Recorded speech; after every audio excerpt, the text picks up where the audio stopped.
अस्सलाम वालेकुम। अच्छा भाई, लास्ट क्लास के अंदर हमने स्टार्ट किया था बूटस्ट्रैप और उसमें मल्टीपल चीजें ट्राई की थी। उसमें कोई सवाल है? बूटस्ट्रैप से कोई सवाल है? सही है। अब नेक्स्ट हमारे पास टॉपिक है फ्लेक्सबॉक्स। क्या आप इजीली अपनी वेबसाइट को फ्लेक्सबॉक्स के ऊपर कैसे रिस्पॉन्सिव कर सकते हो? फ्लेक्सबॉक्स भी आपकी वेबसाइट को रिस्पॉन्सिव करने के लिए ही यूज किया जाता है। फ्लेक्सबॉक्स के लिए आपको एक प्रॉपर्टी लगानी पड़ती है, डिस्प्ले फ्लेक्स। फ्लेक्स आप कब लगाते हो? जब भाई आप अपनी मर्जी से उसको रिस्पॉन्सिव करना चाह रहे हो विड्थ और हाइट के हिसाब से। मीडिया क्यूरी से भी हमने वेबसाइट को रिस्पॉन्सिव करना देख लिया कि किस तरह हम, अब अगर हमसे कोई पूछता है भाई मीडिया क्यूरी हमें कब यूज करना चाहिए, जब हमें डिवाइसेस साइज पे डिपेंडेंट है, हमें उस टाइम यूज करना है जब हम मीडिया क्यूरी, जब आपकी डिवाइसेस के साइज आपको डिपेंड किया जाएगा भाई इस साइज पे इतना होना चाहिए, इस साइज पे इतना होना चाहिए, तो आप मीडिया क्यूरी की साइड पे जाते हो। बूटस्ट्रैप का मतलब कि भाई सिर्फ क्या है, क्लाइंट की रिक्वायरमेंट है कि भाई रिस्पॉन्सिव होनी चाहिए, आपकी वेबसाइट रिस्पॉन्सिव होनी चाहिए। अब वो चाहे किसी भी तरीके से हो, तो आप किस साइड पे मूव करते हो? फिर बूटस्ट्रैप के साइड पे, क्योंकि बूटस्ट्रैप अपने कॉलम बनाता है। जैसे कि हमने लास्ट क्लास में देख चुके हैं, इसमें मेन बस यही क्लासेस हैं, ये वाली। अब इसके हिसाब से ये अपने हिसाब से लार्ज स्क्रीन पे 4 रखेगा, स्मॉल पे 2 रखेगा, एमडी पे 1 रखेगा। तो ये सब के सब हमारे पास बूटस्ट्रैप तब जब क्लाइंट की सिर्फ रिक्वायरमेंट है कि भाई मुझे अब, अच्छा ये क्लाइंट आपको खुद अक्सर बताता भी नहीं है। क्लाइंट का सवाल होता है कि भाई यहाँ से ये वेबसाइट रिस्पॉन्सिव करो, ठीक है भाई, उसके लिए तो हम बूटस्ट्रैप यूज करेंगे। लेकिन क्लाइंट चाहता है कि नहीं, जब मोबाइल पे ओपन हो तो इमेजेस के साइज छोटे हो जाएं, जब लैपटॉप पे ओपन हो तो इमेजेस के साइज बहुत बड़े हो जाएं और उसके हिसाब से आ जाए, 20% आए, 80% आए, तो उसके लिए फिर आप मीडिया क्यूरी यूज करते हो। फ्लेक्स बॉक्स में क्या है कि भाई आपके बॉक्सेस, आपके जितने भी कंटेनर हैं उनको आप खुद सेट कर सकते हो कि छोटी स्क्रीन पे 2 आने चाहिए, बड़ी स्क्रीन पे 4 आने चाहिए। बूटस्ट्रैप और फ्लेक्स बॉक्स में क्या फर्क है भाई? बूटस्ट्रैप आपके पास कॉलम के साथ रिस्पॉन्सिव करता है, ये आपके पास डायरेक्शंस के साथ रिस्पॉन्सिव करता है। इसमें आपके पास 2 डायरेक्शन मिल रही होंगी, एक रो और एक कॉलम, कि भाई आपको रिस्पॉन्सिव करनी है कॉलम वाइज या आपको रो वाइज करनी है। जैसे मिसाल के तौर पर आप यहाँ पर आते हैं, अगर हम इसको ट्राई करके देखें,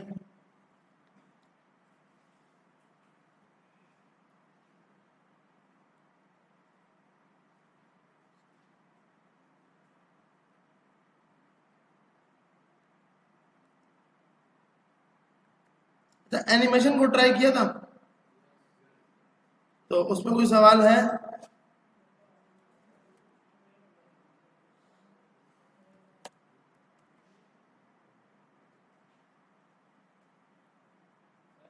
जी जी,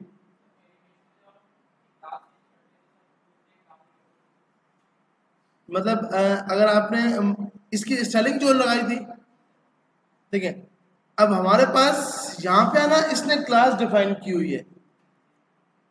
ये जो क्लास आप यहाँ डिफाइन कर रहे हो, तो आपकी जब नीचे आओगे तो यहाँ पे आके उस क्लास के ऊपर, अब जैसे आपने यहाँ पे लगाई है क्लास का नाम टाइपिंग टेक्स्ट, जहाँ पर ये क्लास लगी होगी वहाँ पे ये स्टाइलिंग स्टार्ट करेगा।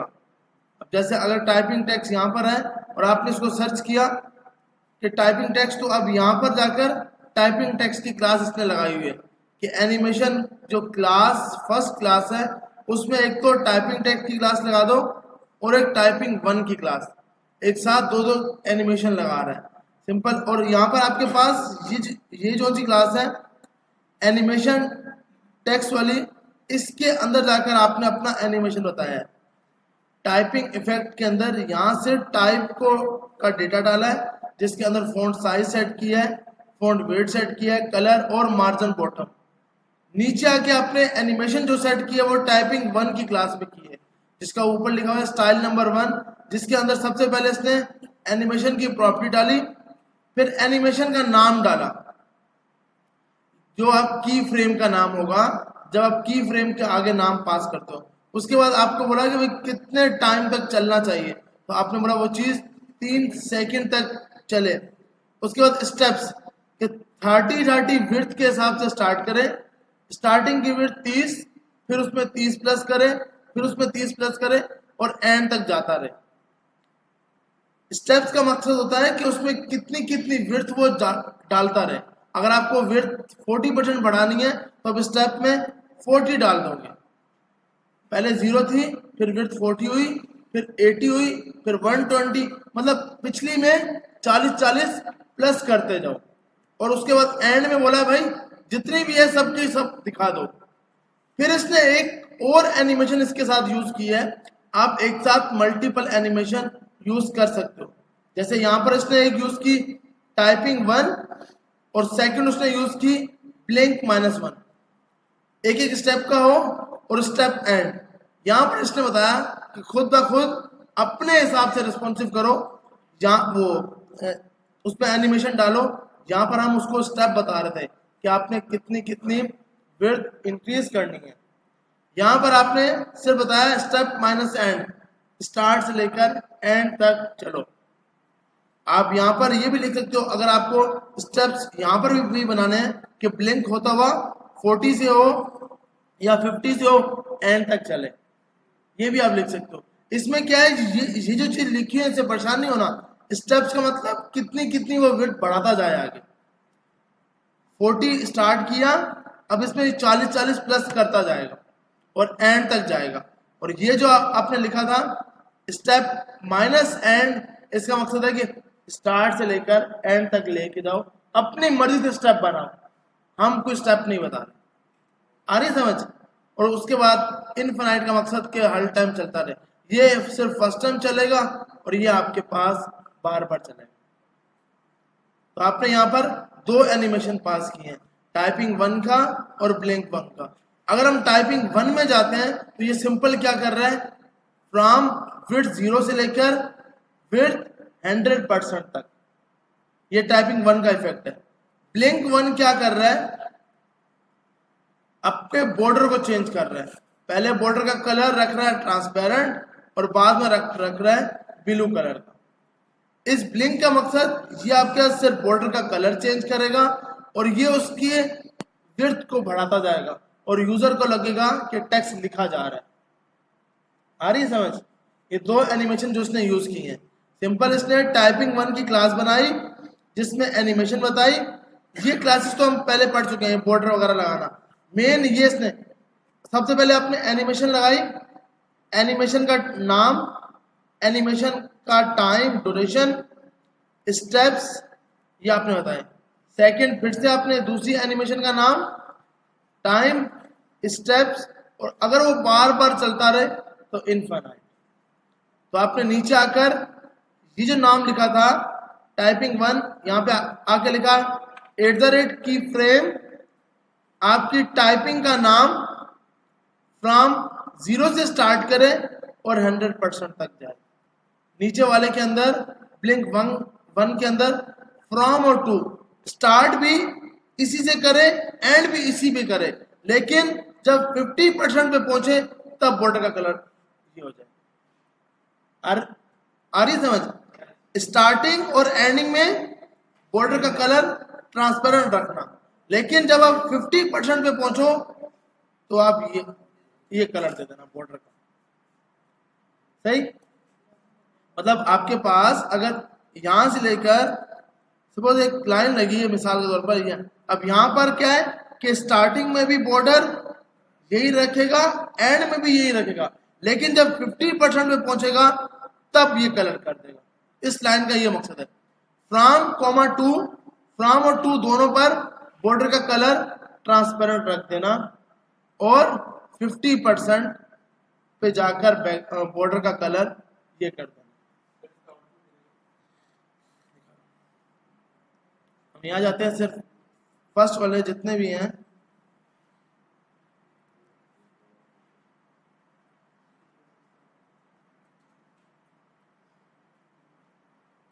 ये हमने कॉपी किया, इधर आते हैं।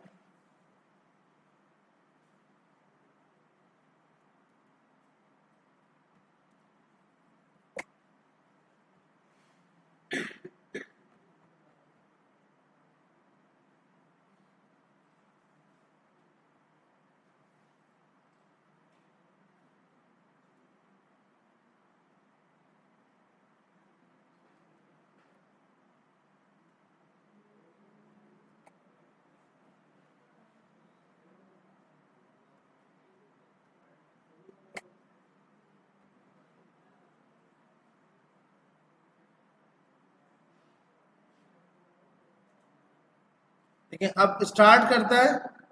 बाय डिफॉल्ट उसका बॉर्डर का कलर ब्लैक ही रहता है, सेंटर पे जाके उसका कलर क्या हो जाता है, ब्लू कलर का। स्टार्टिंग में देखोगे ना तो बॉर्डर का कलर आता ही नहीं है, यहां आके बॉर्डर का कलर आता है। कि अगर आप इसको जो कलर आपने यहां दिया होगा, जैसे मैंने,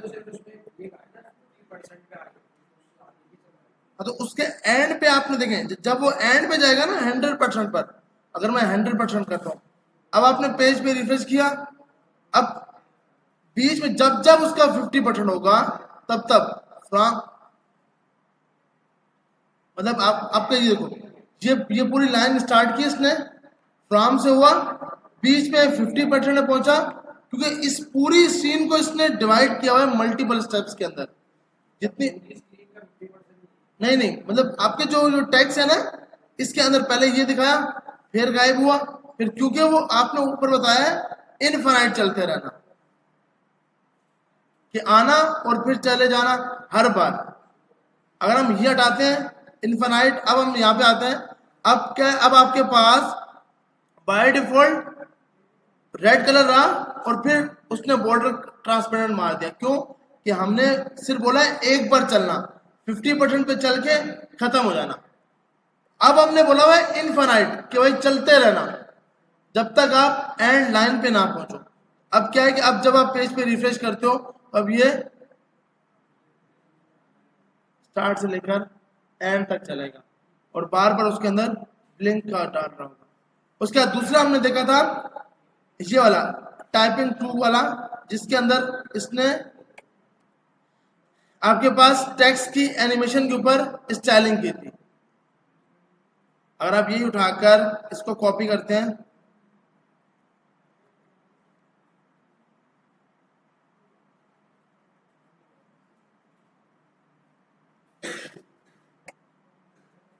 और इस टाइपिंग टू के नाम से नीचे आते हैं, इस क्लास को टाइपिंग टू देते हैं।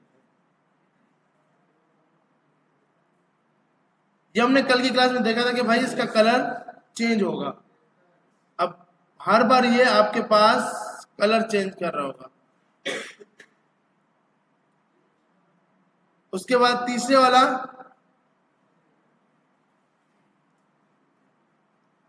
जहां पर ये सिंपल ब्लिंक कर रहा था और मैट्रिक्स स्टाइल डाल रहा था, जिसके अंदर सबसे पहले इसने टाइपिंग का नाम दिया, एनिमेशन, स्टेप्स, और फिर ब्लिंक थ्री। अब यहां पे जाकर इसने बॉर्डर का कलर चेंज किया और वही विड्थ को बढ़ा दिया। अब यहां पर क्या होगा, सिंपल वही का वही काम होगा, फ्रॉम से लेकर टू तक जाएगा, विड्थ पहले 0%, फिर 100%, नीचे आकर पहले कलर ट्रांसपेरेंट रखेगा, 50% पे जाकर बॉर्डर ये कर देगा।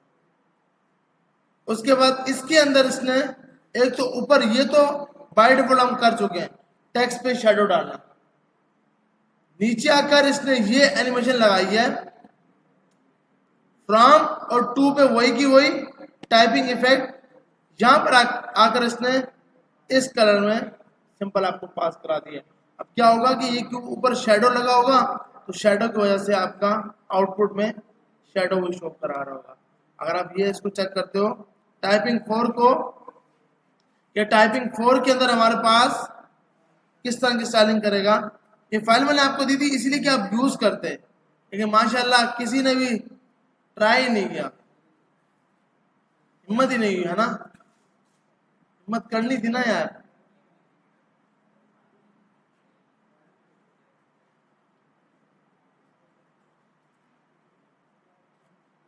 बॉस लिंक तो मैंने कल शेयर कर दी थी ना।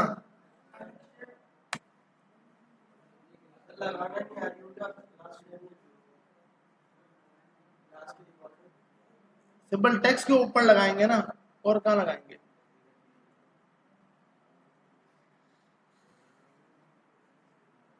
सिंपल आप, मैंने कल की क्लास के अंदर ये कोड अपलोड कर दिया था, ये बूटस्ट्रैप एचटीएमएल क्लासेस के नाम से। यहाँ आप जाओगे, इसके अंदर टेस्ट की फाइल पड़ी है test.html, इसमें जाके आप इजीली यहाँ से कोड निकाल सकते हो। बस ओके, मैं लिंक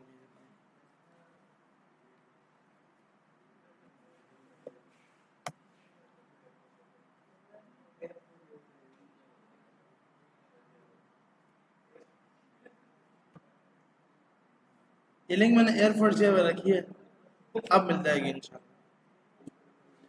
तो आप इजीली यहाँ से ये सारी एनिमेशन ट्राई करोगे, इजीली हो जाएगा। इसमें कोई सवाल होता तो आप ट्राई नहीं किया तो सवाल कहाँ से आएगा। आपसे पीछे बॉस, एक बार तो हम कैमरे में आ चुके हैं कि मोबाइल क्लास के लैब के अंदर, नहीं आप नहीं, आपके साथ वाले, हाँ ये बीच वाले, आप जो लैब के अंदर हम यूज कर रहे हैं और वहां पे वीडियो देखी जा रही है। बस ये कैमरा जो है ना, ये पागल नहीं है, इसमें जूमिंग सही करके करता और पीछे भी लगा हुआ है।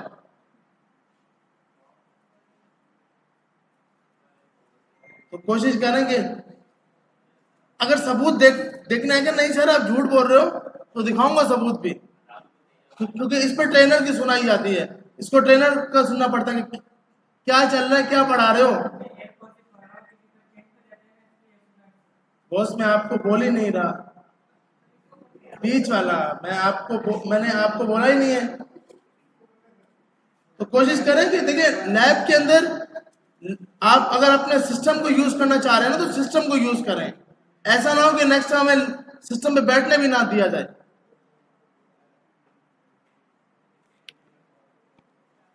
क्योंकि इससे आपके साथ साथ किसी और को भी सुननी पड़ती है। रिस्पेक्ट दोगे तो मिलेगी बॉस, वरना मुश्किल है ना, 1 साल का कोर्स मुश्किल बन जाएगा आपके लिए। अच्छा भाई, तो ये मैंने क्लास का कोड आपके साथ शेयर किया है, ये आप ट्राई करना, इसमें कोई भी सवाल हो तो लाजिम पूछ सकते हैं।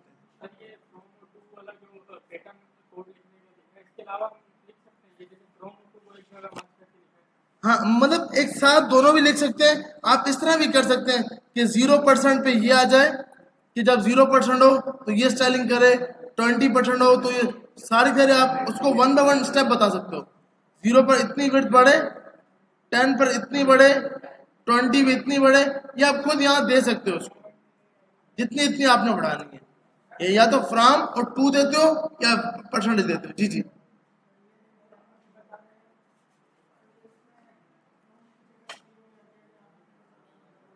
नहीं टैग टैग नहीं ना डिफाइन करना।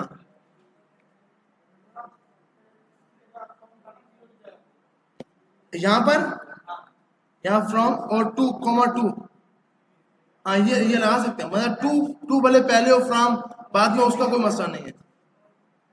आप ये दोनों दोनों एक साथ भी लगा सकते हो, जैसे बहुत सी में इसने लगा के दिखाया आपको।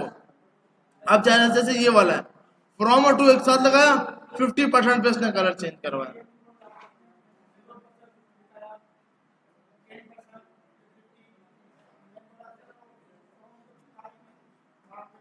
हाँ तो फ्रॉम से आपने स्टार्ट ही नहीं किया ना, आपने स्टार्ट ही 0% से किया है।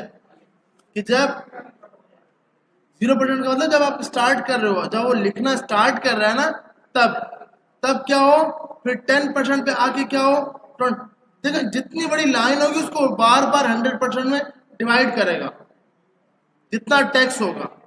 अगर 4 वर्ड है तो पूरा पहला 100% चला, फिर 0 से लेके 100% चला, तो बार बार उसको ब्लिंक कराएगा।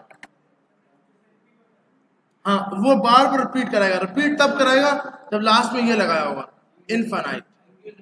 तो ये आप लगाओगे तो इजीली ये इसको कर लेगा। ठीक है भाई। तो इसको लाजमी ट्राई करना है। इसमें कोई चीज सवाल हो लाजमी पूछेगा।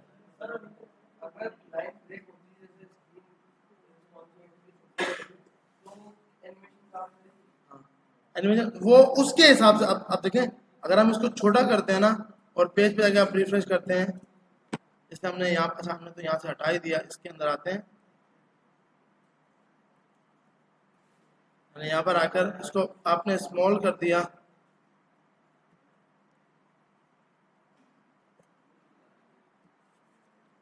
अब भले ये छोटी स्क्रीन हो बड़ी स्क्रीन हो, वो आपकी एनिमेशन दिखाएगा ही दिखाएगा। बॉस लाइन तो गायब होगी ना। रिस्पॉन्सिव करने के लिए आप रिस्पॉन्सिव के लिए कॉलम को यूज करोगे ना, या तो इसकी विड्थ दोगे कि इस स्क्रीन पे ये शो, इस स्क्रीन पे ये शो। नहीं अच्छी बात है, सवाल करना चाहिए भाई, समझ आए, अगर नहीं आ रहा तो बिल्कुल नहीं, अच्छी बात है, कुछ ना कुछ तो नया होना चाहिए ना यार, तब भी कुछ समझ आएगा। हाँ ये नया बस भाई, बस वापसी आ जाओ। अच्छा भाई, तो यहाँ पर आकर अब हम फ्लैग बॉक्स की साइड पे मूव होते हैं। देखिए फ्लैग बॉक्स भी आपके पास रिस्पॉन्सिव करने के लिए यूज करता है। मैंने एक कंटेनर बनाया,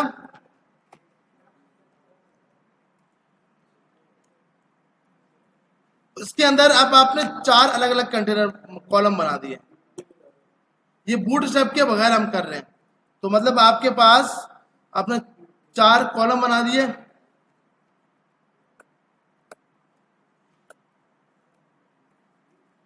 देखिए सबसे पहले इसके अंदर इसको फ्लैक्स बॉक्स बनाने के लिए आपने ऊपर स्टाइल लगाया, डॉट कंटेनर,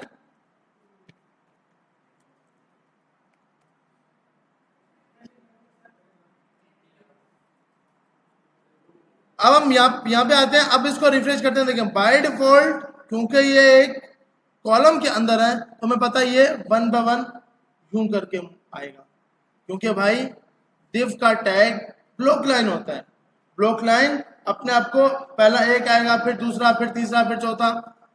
अब आपने यहाँ पे आके लगाया डिस्प्ले फ्लैग्स,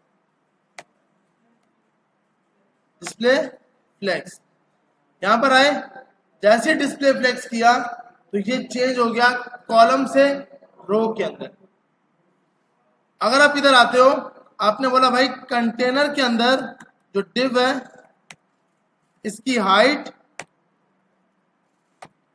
और विड्थ बढ़ा दो,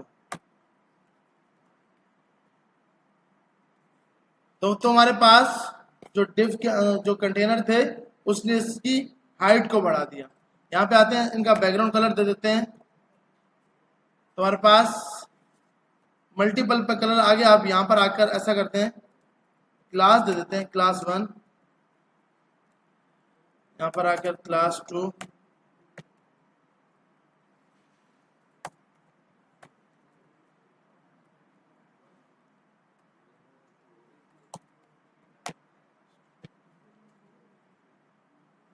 इधर आके आपने सबसे पहले बोला 1 पे ये स्टाइलिंग कर देना,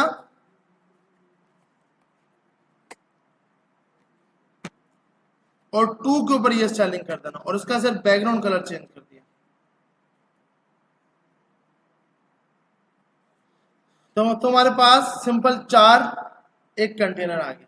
लेकिन अभी आप यहाँ देख रहे होगे, आपने हाइट सेट की, यहाँ पे आते हैं, अगर हम इसकी हाइट 100 पिक्सल कर देते हैं और इसकी भी हाइट 100 पिक्सल कर देते हैं, और यहाँ पे आते हैं, हमारे पास इसकी हाइट बाय डिफॉल्ट अभी हमें लग रहा है कि हाँ भाई जितनी हमने विड्थ दी थी, जितनी हाइट दी थी, उसके हिसाब से सेट हो गया। अगर मैं यहाँ आता हूं और मैं फिर से इन्हीं चारों को कॉपी किया और पेस्ट कर दिया, तो ये अपने आप को एडजस्ट करना चाहेगा। अब इसने क्या किया, अब मैं इसको स्मॉल पे लेके जाता हूं, ये अपने आप को एक ही लाइन के अंदर एडजस्ट करेगा। चाहे अब आप इसमें जितने भी कॉलम डिव अपने ऐड करते जाओ, तो आपकी जो विड्थ है वो काम ही नहीं कर रही होगी। ओके।